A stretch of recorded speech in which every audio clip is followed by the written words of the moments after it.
अखंडमंडलाकारं व्याप्तं येन चराचरं तत्पदं दर्शितं येन तस्मै श्री गुरुवे नमः। अज्ञानान्धस्य लोकस्य ज्ञानाञ्जनशलाकया चक्षुरुन्मीलितं येन तस्मै श्री गुरुवे नमः।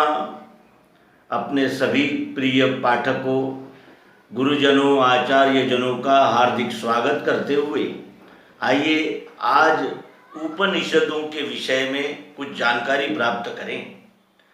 हम श्रीमद् भगवद गीता को समस्त उपनिषदों का सार मानते हैं और वो सार है भी, क्योंकि सभी उपनिषदों का उसमें सार सर्वस्व उपदेश उपस्थित है।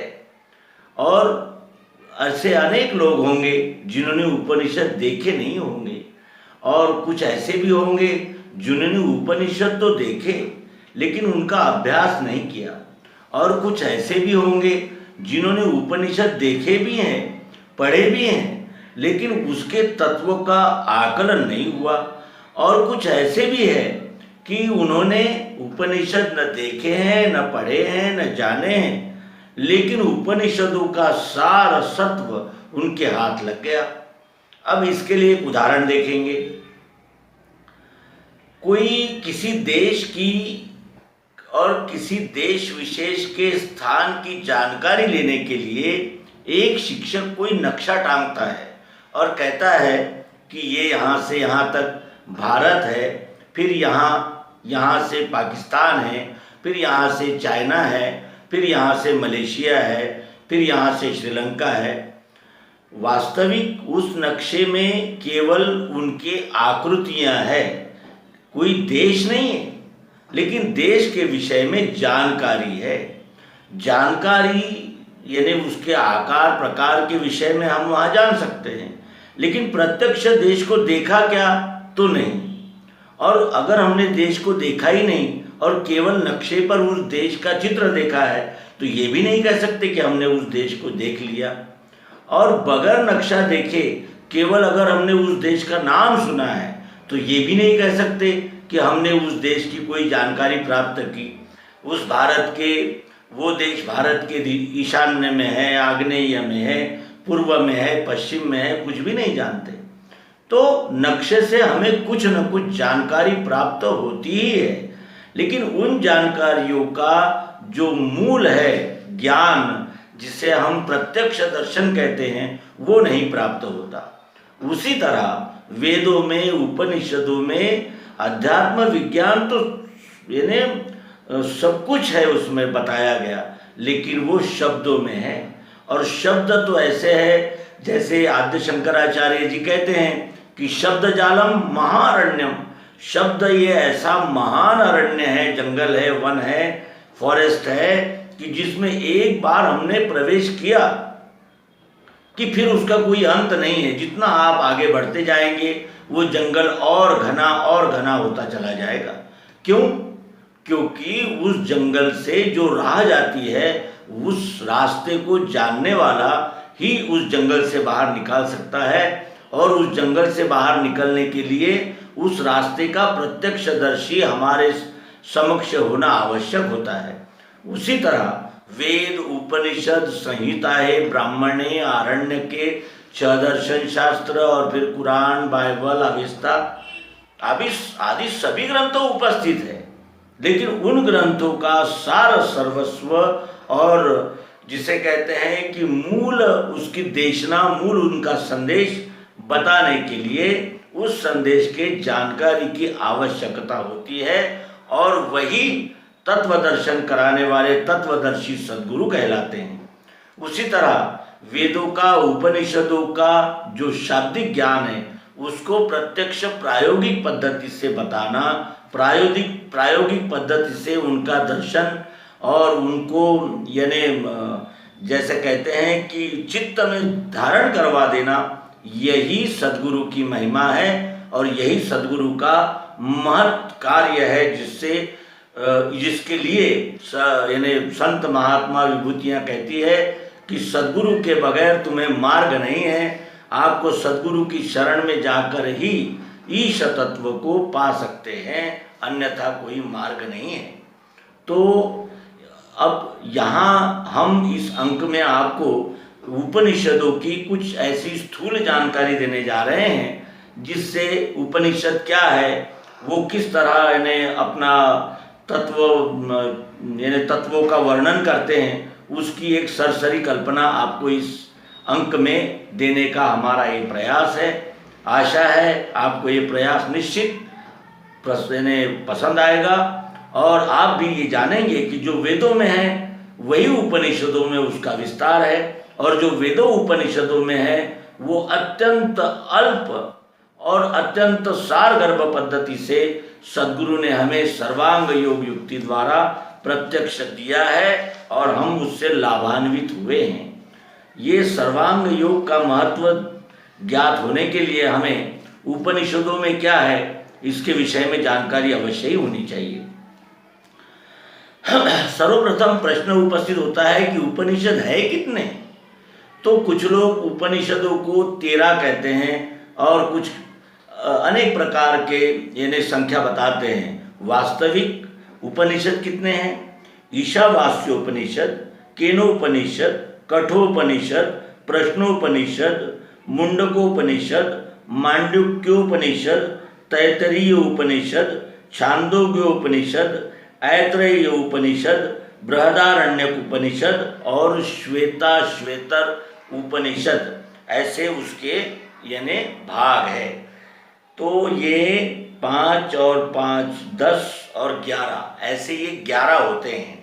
और कुछ लोग कौशितकी और जाबाल ऐसे 2 उपनिषदों की भी इसमें गणना करते हैं, जिससे ये 13 हो जाते हैं।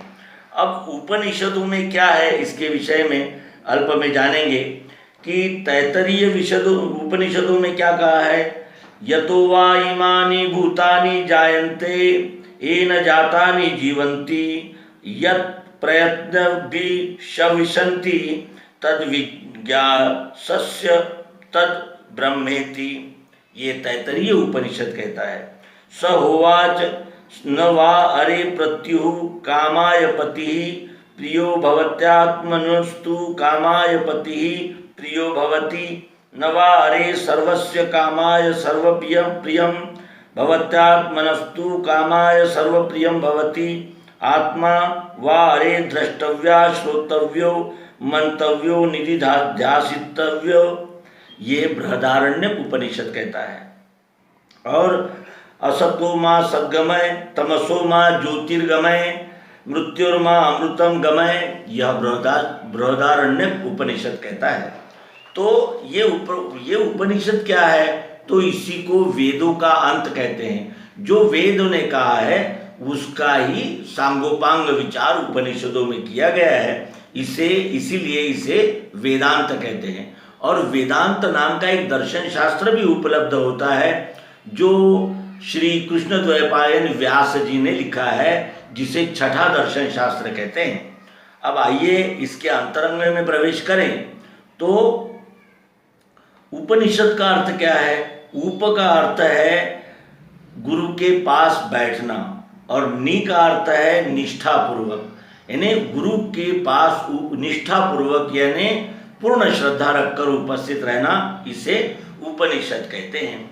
और उपनिषद में क्या है तो देखें, अयम आत्मा ब्रह्म, यह मांडुक्य उपनिषद में कहा गया है कि यह आत्मा ब्रह्म है। फिर आत्मा अणुरणीयान महतो मह्यान, ये कठोपनिषद में कहा गया है। और ये सारी उपनिषदों के वाक्य है जो हम यहाँ उद्धृत करते हुए चलते हैं। फिर उसके अनंतर ये देखा जाता है कि उपनिषदों के यानी वृत्तांत देने की शैली क्या है, क्योंकि कुछ व्याख्यान शैली होती है, कुछ प्रवचन शैली होती है, कुछ सूक्त के रूप में होती है, कुछ स्फुट होती है। लेकिन उपनिषदों की कथन पद्धति कैसी है? वहाँ संवाद पद्धति से कहा गया है। जैसे कठोपनिषद में यम और नचिकेत इनका संवाद है, और छांदोग्योपनिषद में आरुणि और उनका लड़का श्वेतकेतु इनका संवाद है। फिर छांदोग्य उपनिषद में इंद्र और प्रजापति का संवाद है। याज्ञवल्क और उनकी पत्नी मैत्रेयी, इनका संवाद बृहदारण्यक उपनिषद में है। इस तरह संवाद पद्धति से वार्तालाप के यानी फॉर्म में इस ज्ञान को हम तक आता है उपनिषदों से। अब उपनिषदों में क्या है इसका और थोड़ा ध्यान देकर अनुशीलन करें कि नैषा तर्केन मतिरापनेया, ये कठोपनिषद में कहा है। उसे कहते हैं कि तर्क से वो प्राप्त नहीं हो सकता। यतो वाचो निवर्तन्त अप्राप्य मनसा सह, ये तैतरीय उपनिषद में कहा गया है। और इसका अर्थ है कि जहाँ वाचा यानी मुख हो जाती है, ऐसा मन से भी अप्राप्य है वो परमात्मा। और फिर केनोपनिषद में कहा गया है तस्य मतम तस्य न वेदसः, अर्थात मन के और बुद्धि के व्यापार से सत्य का लाभ हुआ तो भी उपनिषदों का यानी स्पष्टीकरण नहीं हो सकता, ये यहाँ अल्प में उन्होंने कहा है। फिर उसके अनंतर देखें कि याज्ञवल्क्य ने जनक को कहा कि अभयम वै जनक प्राप्तोसी, यानी अभय जनक तुम अब अभय हो गए हो, ये बृहदारण्यक उपनिषद में कहते हैं। और तरति शोक मात्वविद, ये छांदोग्य उपनिषद में कहते हैं कि इस ज्ञान से व्यक्ति शोक से निकल जाता है। और इस तरह अथ परायया तद अक्षरम अधिगम्यते, यह मुंडकोपनिषद में कहते हैं कि पराविद्या उसे कहते हैं जिसके वजह से अक्षर ब्रह्म का ज्ञान होता है। और इस तरह अब बृहदारण्यक उपनिषद में ब्रह्म के संबंध में क्या कहा है, नेति नेति, ये ऐसा नहीं, ये ऐसा नहीं, ऐसा कहा है। और इस तरह नकारार्थी भाषा का इस्तेमाल वहाँ किया गया है। तो श्वेता उपनिषद में क्या कहा गया है कि उसकी श्रेष्ठ शक्ति विविध प्रकार की है, ऐसा कहा है आत्मा के विषय में। और छांदोग्य उपनिषद में क्या कहा है कि सर्वकर्मा सर्वकामा सर्वगंधा सर्वरसा, यानी सब कुछ उस आत्मा में ही है। आत्मा के बगैर हम कुछ भी प्राप्त नहीं कर सकते, न कर्म न काम न गंध न रस, यानी सभी को प्रकाशित करने वाला वह आत्मा ही है। अशब्दम अस्पर्शम अरसम अगंधवत, ऐसा कठोपनिषद कहते हैं। अब यहाँ निषेधात्मक भाषा का इस्तेमाल किया गया है कि रस भी नहीं है, गंध भी नहीं है, यानी इनसे पार है वो आत्मा। यानी इस तरह उन्होंने उस आत्मा के विषय में कल्पनाएं की है, जानने का प्रयास किया गया है। और अमृतत्वस्य तुना शास्ति वित्तेन, यह बृहदारण्यक उपनिषद में कहा गया है कि संपत्ति से अमृत तत्व की आशा नहीं कर सकते, यानी इसमें ऐश्वर्य भी उपयोग में नहीं आ सकता सत्य को, आत्मा को जानने के कार्य में। तो इस तरह यहाँ फिर मनुष्य जब मर जाता है यानी देहावसान हो जाता है, उसके बाद क्या होता है, तो वो संपूर्णतः समाप्त हो जाता है या कुछ बचता भी है, ऐसा कठोपनिषद में कथा आती है जो कि यह नचिकेत यम से पूछ रहा है। कठोपनिषद में एक कथा आती है कि नचिकेत ने यम से पूछा कि आदमी जब मर जाता है यानी उसका प्राणोत्क्रमण हो जाता है तो वो बिल्कुल समाप्त हो जाता है या कुछ बचता भी है। तो यम ने उसे कहा कि आत्मा कभी जन्म को नहीं आती और मरती भी नहीं, वो हम यानी जिससे पैदा हुई है उससे पैदा हुए हैं ऐसा भी नहीं कह सकते, और वो अजन्मा है, नित्य है, शाश्वत है। शरीर पर आघात करने से आत्मा का नाश नहीं होता, यह कठोपनिषद में कहा है।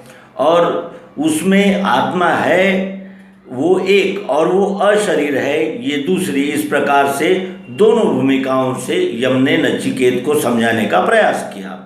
और फिर वो अणु से भी छोटा है और बड़े से भी बड़ा है, अणुरणियाम महतोन्महियान, ऐसा आत्मा का शरीरत्व भी कठोपनिषद में कहा गया है।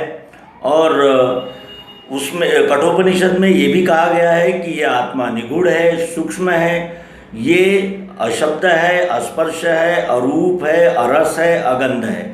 अर्थात आत्मा को न शब्द है, न स्पर्श है, न रूप है, न रस है, न गंध है। इस तरह से उसे यानी तन्मात्राओं से अलिप्त कहा गया है। उसके अनंतर एकस्तथा सर्वभूतांतरात्मा रूपम रूपम प्रतिरूपो बहिश्च, इस तरह एक ही है, वो सर्वभूत के अंतर में रहने वाला आत्मा एक ही है, लेकिन अनेक रूपों में व्यक्त हो रहा है, ऐसा भी कठोपनिषद में कहा गया है। और फिर उसके अनंतर यह आत्मा ही ब्रह्म है, ऐसे मांडुक्योपनिषद में कहा गया है। फिर बृहदारण्यक उपनिषद में जनक ने याज्ञवल्क से पूछा कि किम ज्योति अयम पुरुषः, इसका अर्थ है कि यह पुरुष किससे प्रकाशित होता है, वो है, ऐसा ज्ञान किसे होता है, और उसके अस्तित्व का सबूत यानी प्रूफ कैसे लाया जाए, कौन देगा। और ये सुनकर याज्ञवल्क ने उन्हें उपदेश किया कि जब सूर्य, चंद्र, अग्नि इत्यादि प्रकाशक अस्त को जाते हैं, यानी ये लुप्त हो जाते हैं, तब फिर भी यह पुरुष प्रकाश में ही रहता है, वो आत्मा है और वो स्वयं ज्योति है, उसका अस्तित्व स्वसंवेद्य है। और स्वप्न और जागृति इन दोनों में संचार करके भी वो अनेक विषयों का उपभोग ले रहा है, फिर भी वो स्वप्न और जागृति इन दोनों से अलग है। ये इस प्रकार का वो उपदेश वहाँ करते हैं और वो कहते हैं कि स्वयं ज्योति है और ये आत्मा प्राप्त करना चाहिए, जान लेना चाहिए। और बृहदारण्यक उपनिषद में अपनी पत्नी मैत्रेयी को याज्ञवल्क उपदेश करते हैं कि पति प्रिय रहता है, वो पति के किसी काम के लिए नहीं, कामना के लिए नहीं, तो अपने खुद के लिए। पुत्र प्रिय रहता है, वो उस पुत्र के लिए नहीं, तो अपने ही लिए रहता है। और धन प्रिय रहता है, लेकिन अपना धन है इसलिए वो प्रिय रहता है। और इस तरह जो भी कुछ प्रिय रहता है वो उस बात के लिए न रहते हुए स्वयं के लिए अर्थात आत्मा के लिए ही प्रिय रहता है, यानी आत्मा ये प्रिय रूप होता है।